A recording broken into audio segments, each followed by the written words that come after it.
السلام عليكم ورحمة الله تعالى وبركاته. أهلا بكم في النقطة الصحفية اليومية لوزارة الصحة، والتي نقدم لكم من خلالها الوضعية الوبائية في بلادنا خلال ال 24 ساعة الماضية.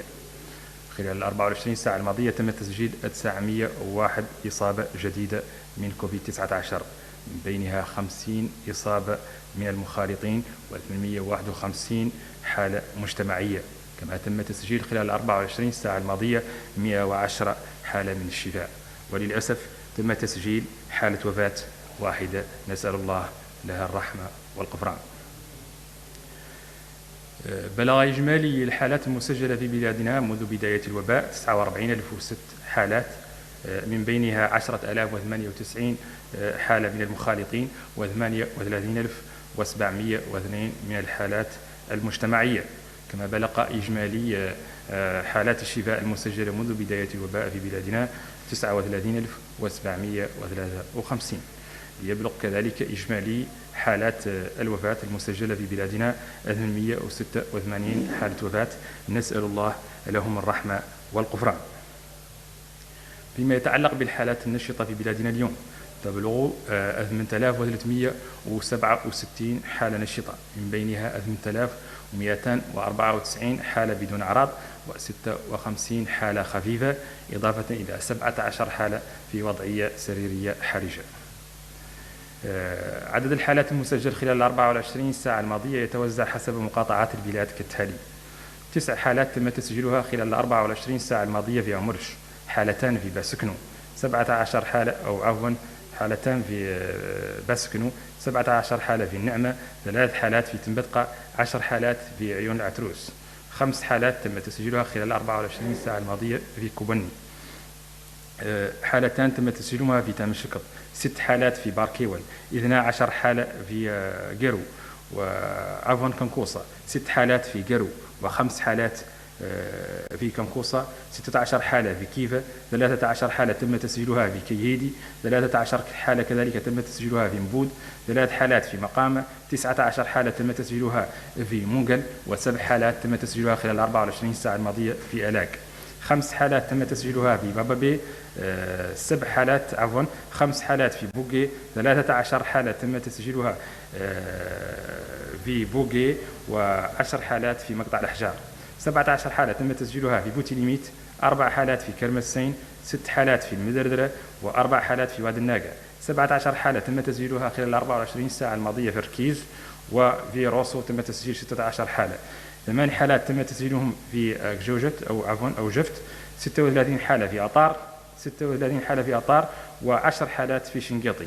حالتان تم تسجيلهما خلال 24 ساعة الماضية في الشامي، 123 حالة بمدينة واديبو، 11 حالة في المجرية، 19 حالة في تجوجة. كذلك تم تسجيل خلال 24 ساعة الماضية 7 حالات في غابو، 3 حالات في ولينجا، 18 حالة في سيدي بابي، 4 حالات في بيرمغرين، حالتان في فديرك، و21 حالة تم تسجيلها خلال 24 ساعة الماضية في الزويرات. كذلك تم تسجيل 12 حالة في يكجوجت، 3 حالات في بن الشاب، 50 حالة في الكسر، و10 حالات في السبخة. تم تسجيل كذلك خلال 24 ساعة الماضية 175 حالة في تفرق زينة، 35 حالة في دار نعيم، 34 حالة في تيارت، 36 حالة تم تسجيلها خلال 24 ساعة الماضية في توجونين. كذلك 33 حالة تم تسجيلها في عرفات، 12 حالة في الميناء، و3 حالات تم تسجيلها خلال 24 ساعة الماضية في الرياض. عدد الفحوصات المنجزة خلال 24 ساعة الماضية بلغ 4606 من الفحوصات، من بينها 3997 من الفحوصات السريعة أي TDR، و609 من الفحوصات PCR أي فحوصات الحمض النووي. فيما يتعلق بإجمالي الفحوصات التي تم إنجازها منذ بداية الوباء في بلادنا، بلغ 746,435 فحص، من بينها 521,419 فحص من النوع السريع TDR، و195,791 من فحوصات الحمض النووي PCR. فيما يتعلق بحالة الحجز في مستشفياتنا الوطنية خلال 24 ساعة الماضية، طبعا بسبب كوفيد-19 تم حجز 37 شخص، من بين هذه الحجوز 29 في وضعية خفيفة سريرية خفيفة، و8 أشخاص في وضعية سريرية حرجة. كذلك تم خلال 24 ساعة الماضية تسجيل 14 خروج من المستشفى. فيما يتعلق بالحجوز على مستوى المستشفيات الوطنية، لدينا حتى الآن 77 مريض من كوفيد-19 محجوز على مستوى المستشفيات الوطنية. من بين هذه الحالات المحجوزة 21 في وضعية سريرية حرجة. تتوزع هذه الحجوز حسب المستشفيات الوطنية كالتالي: 6 حالات محجوزة على مستوى مركز الاستضاب بكيفا، حالة واحدة على مستوى مركز الاستضاب بألاق، 7 حالات على مستوى مستشفى تيجكجة، 4 حالات في مستشفى جوجت، حالة واحدة في مستشفى بوتيليميت.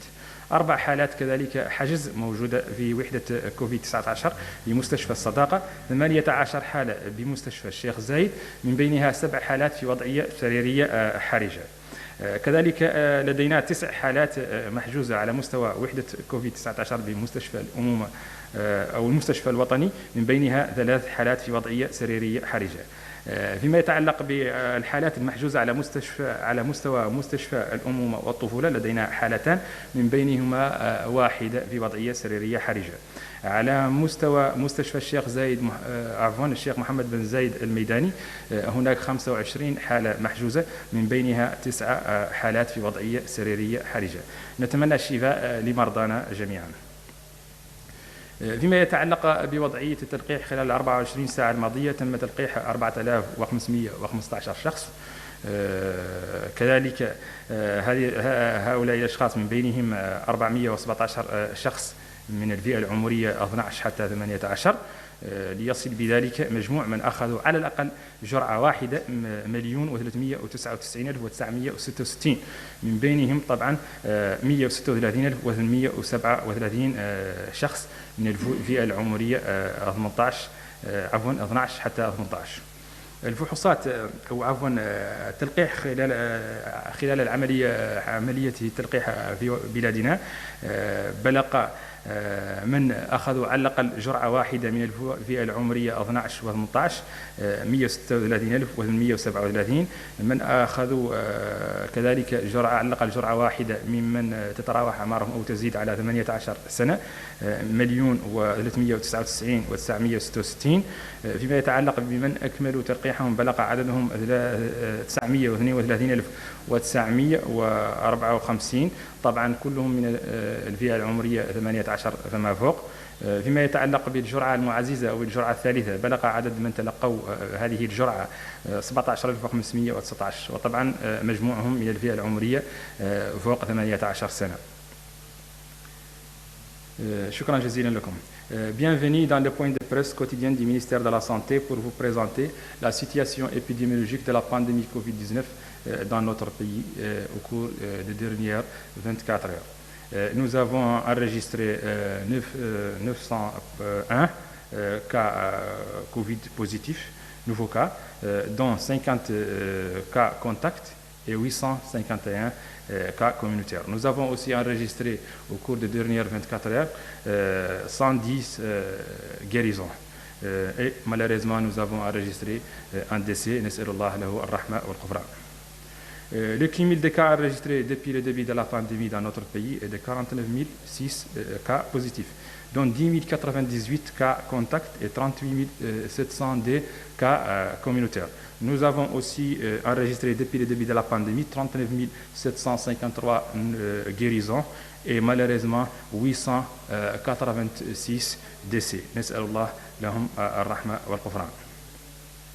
Les cas actifs aujourd'hui dans notre pays sont au nombre de 8 367 cas actifs, dont 8 294 cas asymptomatiques, 56 cas simples et 17 cas dans une situation clinique grave.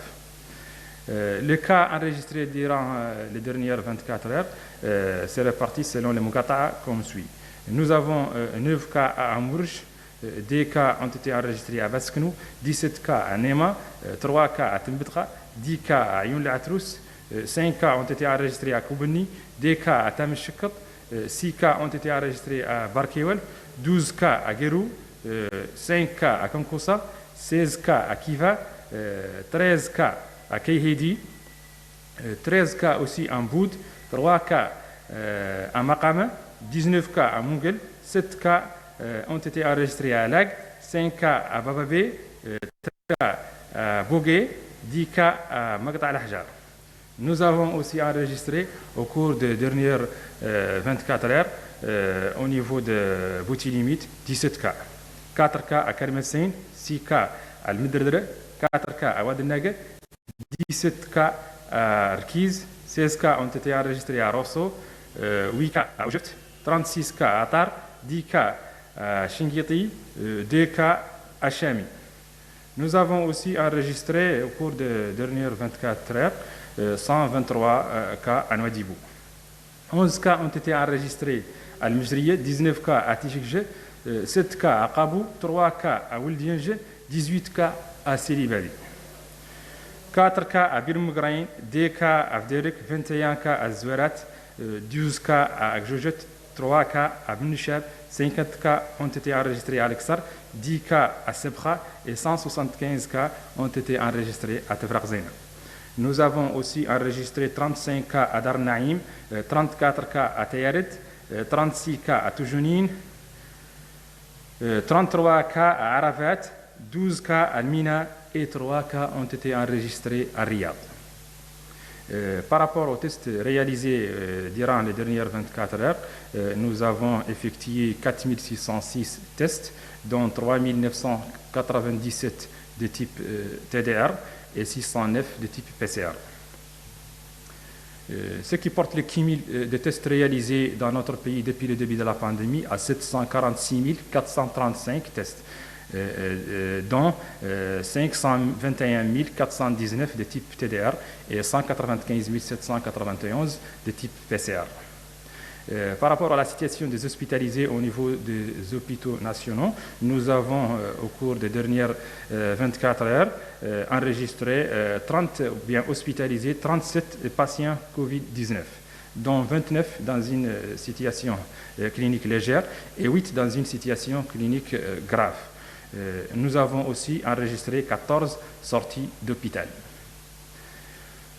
Nous avons aujourd'hui dans nos hôpitaux nationaux 77 patients hospitalisés Covid-19, dont 21 dans une situation clinique grave.